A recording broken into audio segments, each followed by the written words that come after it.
He is, say your name. Oh, I'm going to say it. Got it. Matt Hansen. I'm Jim Deedlow, Jed. I was put to sleep by that music that you were playing.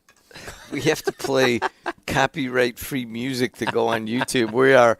This is episode 60 of the Mastering Local Marketing Podcast, and we are recording it live, correct?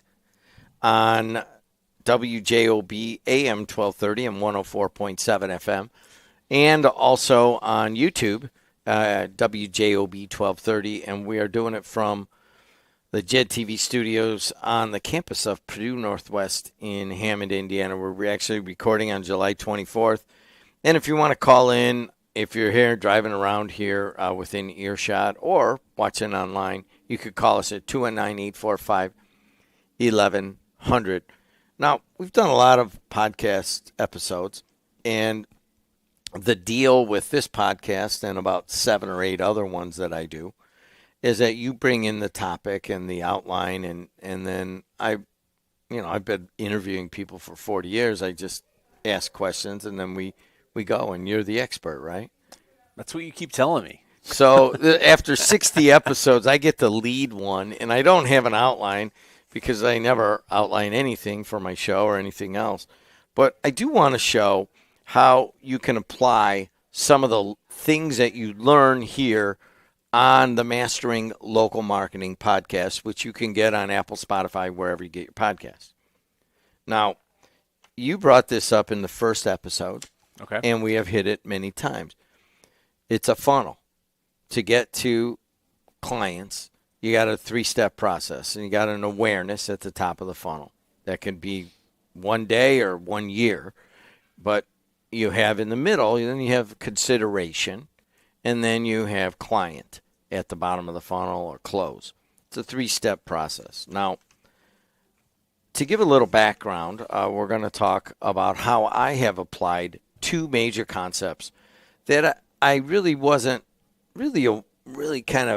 forefront of my mind. I got an MBA, and that's how I met Matt Hansen. We're on the campus. I just started taking one class at a time, and next thing I know was like, hey, why don't you just go and get an MBA? I think it was one of the oldest graduates ever from the MBA in the Purdue system, and I don't even mind.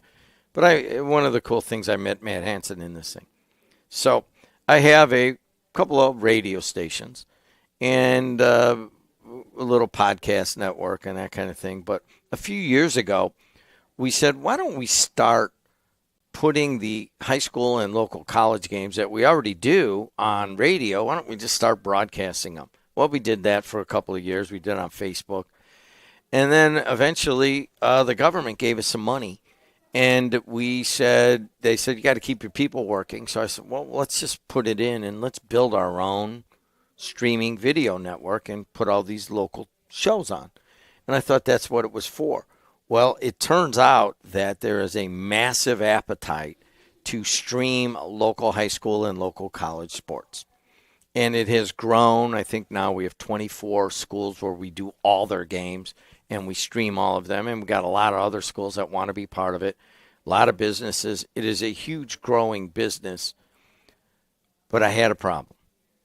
And I didn't realize what the problem was until we did, I think, episode 41 or something like that. I have an awareness problem. I have a 101-year-old radio station and some other media. But that 101-year-old radio station, we estimated that it had over 80% awareness in this area. WJOB. Frank Reynolds worked here. Felicia Middlebrooks. I mean, we have so many people that have come and gone, but we're here and we've been here, and people know 80% awareness. The problem was we started streaming these games, and in the sports community, people love it. And our hook is that we stream them for free mostly, and we do it at a high quality. And the people that are athletes now and their parents and the athletic directors and the kind of huge sports fans know about us.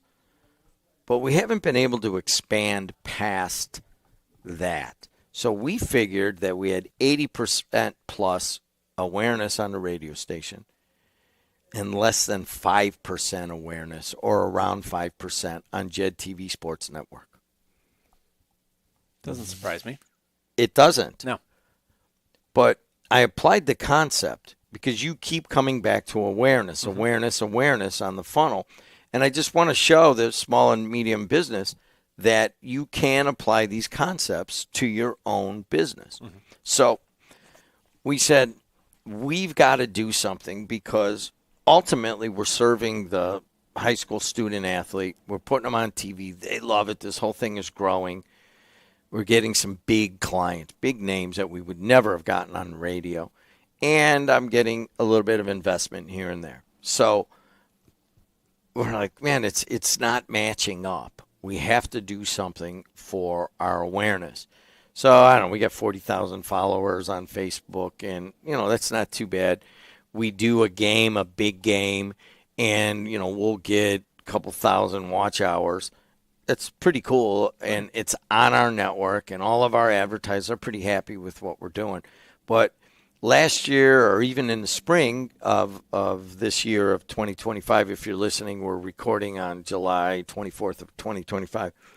We had an amazing spring where all the local teams in every category were in the final game of the state finals for softball and baseball, and our numbers were through the roof. But in a very small subset. And I would ask people, hey, man, you ever watch a game? You ever watch a game? And I ask my people, what do you think out there? Yes, the ones that were Hanover Central or Crown Point or whatever it might be. Oh, yeah, that was cool. We watched the games all the way through. Or my aunt in Phoenix watched the game. But the awareness is way too low. Yep. And we're just, for us to kick it to the next level, I said, listen, let's just not take another 20 schools like we have been. Let's work on that one concept. Let's increase our awareness, at least for one season. And there's a bunch of schools that aren't happy. Hey, we had talked, I thought you were going to stream us. I go, no, I need to fix this. So I went to the second. Why don't you address that first? When someone like me, I am selling streaming video of high school athletes. Someone else might be selling food, like around the campus here. They're a pizza place. And they have an awareness problem. What are some of the things you should be thinking about? I think the first thing you do is you take inventory of what you're doing to generate awareness, right? So, from your sports streaming network, I played sports in high school, I remember missing my open house for my graduation because we were at a regional championship game for baseball.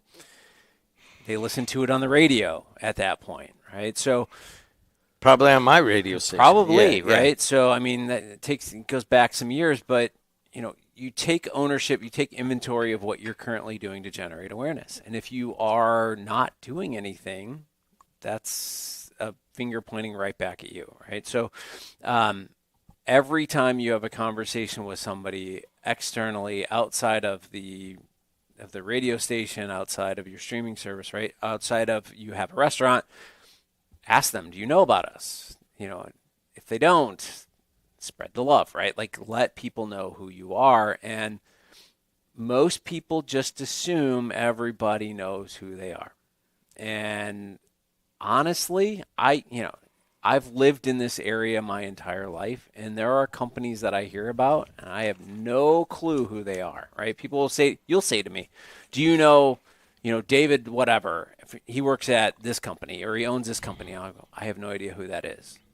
You can't know everything. And if I haven't been introduced to them, I'm not going to know who you are. So the number one thing is I would just say take inventory. Number two, what is it that you're doing to drive that awareness, right? So from the standpoint of, am I a local business? Am I a national business? Am I an international business? What am I doing to really drive that traffic?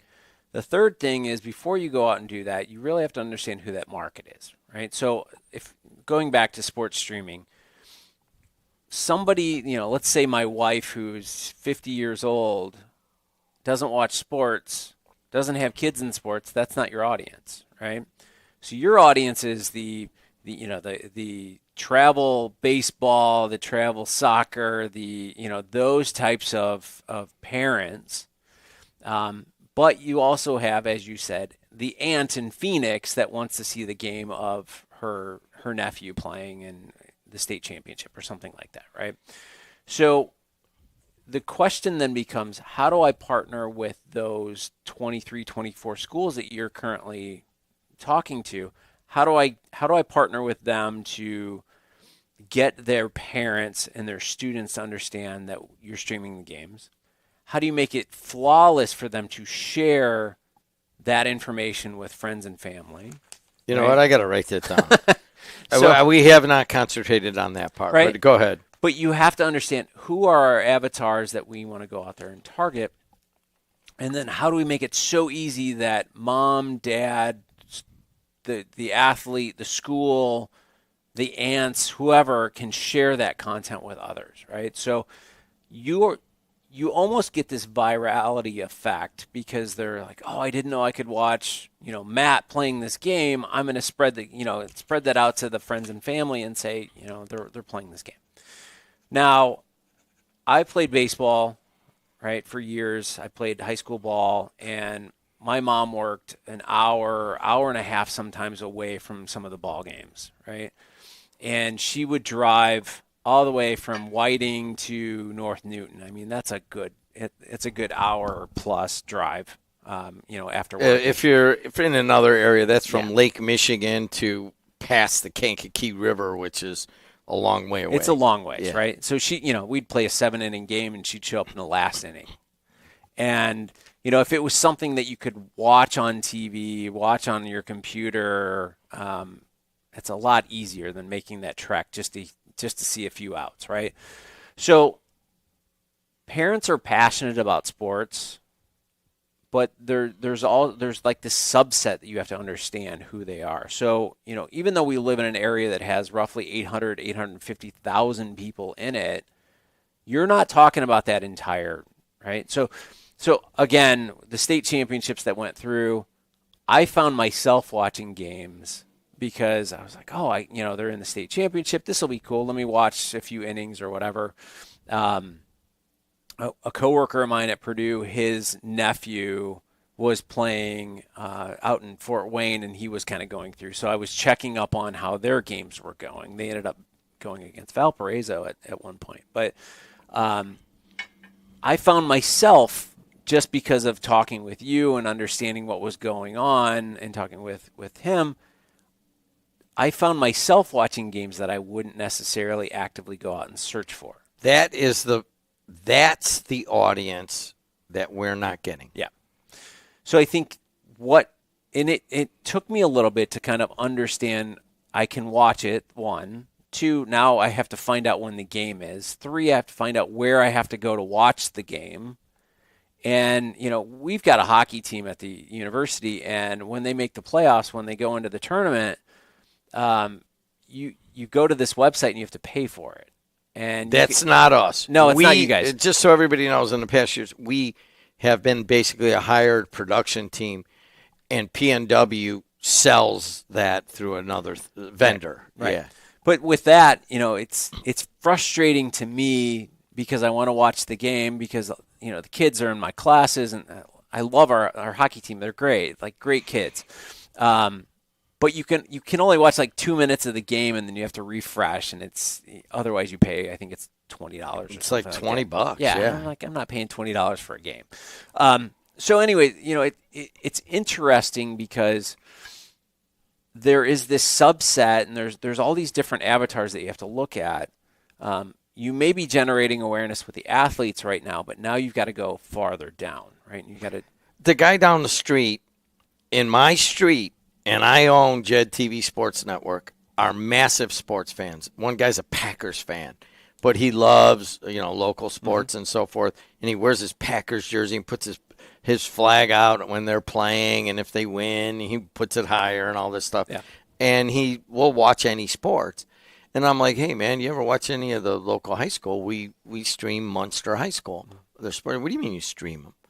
Yeah. I go, yeah, you could go watch. They're actually playing a big game. tomorrow, and he'd be like, what do you mean I can watch that? And he comes back 3 days later, he's walking his kids around, and he's like, dude, I was working. He says, work security. He goes, I watched that whole game. It was really tight at the end. It was a baseball game. And he goes, that is the coolest thing. When did you start that? Yeah. Like a couple days ago? Like, no, this thing's 4.5 years old. You live across the street from me. You love sports. You don't know about it. I need to reach him. Yeah. And that is a problem. Yeah. Yeah, it's, again, going back to the first thing, taking inventory of what you're doing to push it out there, right? So you've got a marketing team, they're working here, and they're doing a variety of things. But I think that they're working more on the advertising side. Yeah, they're not working on awareness. Right? So if you drove more awareness, you drove additional views, it's a bigger check that then comes in on the advertiser side. So, I mean, everything is all connected. So what I did is I realized there's another concept that we've been talking about here a lot. And that is partnering with other people that have your audience and that you would like to project to. Now, there was a company called SportsWire. They came to us, and the Times, which is a local newspaper, came to us and said, hey, man, what can we do to promote? Let's just try something. You guys are killing it with the streaming sports. So we're getting a lot of these that come to us. And I know that I had consulted with you, and you're like, well, you got to do it this way, you got to do that way, you got to make sure of this and that. And you had all sorts of warnings for it. But ultimately, I made the decision to partner with SportsWire, which puts little print pieces out about every school. And then right there will be like interviewing our announcers, telling when the schedule is, when the next game is. And they'll put out these print pieces for every school. And then the Times will put our games on the front page of the Times website, which I think their Facebook's like 122,000. I don't know what their numbers are. And I got them to put the games on outside of their paywall.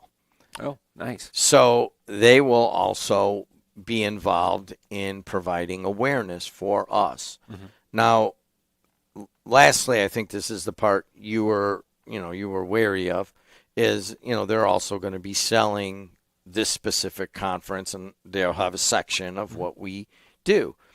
But, my guys are like, dude, why, we're doing pretty well. Why don't we just continue on and do what we're doing? And I'm like, well, do you know how hard we're working to get 3 or 4% extra awareness each season? It's going to take us forever. We need to do something else. So I partnered with them just yesterday and cut a deal that was a 3-way. Well, it turns out to be 2-way deal with us and the local newspaper that is way larger than us, but they're not into streaming video. Live sports is hot, and we're going to use them for marketing, but mostly for awareness that these games are on. The average sports fan will just watch a game, and they don't care. They just sits down at nighttime, but they don't know that they can watch Jed TV Sports Network for free. So I took that second concept, and I know we've talked about it in general. You're like, look at other people that have the same audience. And that was what the deciding factor. I heeded your warnings about do it this way, do it that way, and I made the deal such. But ultimately, it was awareness, not money, them selling it for marketing. We can do that now, and not not accessing just their stuff. It was also bringing in a third company. So to put a deal like that together, all of it was a 3-way deal to create awareness. So awareness and partnering are the two applied concepts that I've been able to use from this podcast. Yeah, you basically, instead of saying, let's say you have, how many followers do you guys have on social? 40,000 on Facebook. I don't know what the other numbers are.